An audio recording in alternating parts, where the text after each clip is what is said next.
அரசு நிலத்தை ஆக்கிரமித்த ராமச்சந்திரா மருத்துவக் கல்லூரி மற்றும் மருத்துவமனையை அரசு கைப்படுத்தி எய்ம்ஸ் மருத்துவமனை ஆக்கணும்னு சொல்லி தமிழக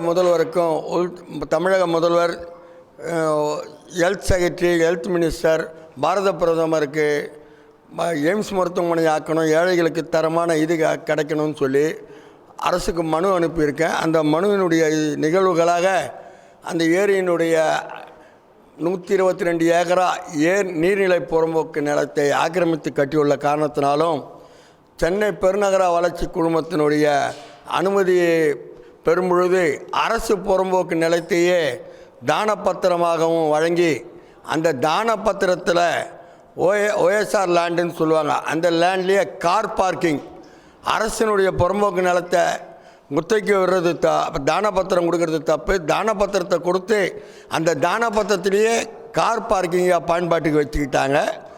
அரசுக்கு எந்த விதமான சொத்து வரியும் செலுத்துறதில்லை.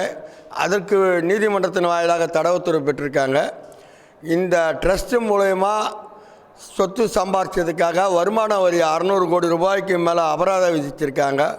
அதுக்கும் உயர் நீதிமன்றத்தில் தடை வாங்கியிருக்கிறாங்க.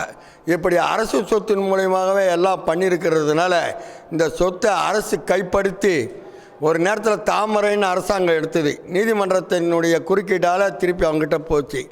மீண்டும் அந்த மருத்துவமனையை கைப்படுத்தி எய்ம்ஸ் மருத்துவமனையை ஆக்கணும்னு சொல்லி கோரிக்கை வச்சுருக்கோம்.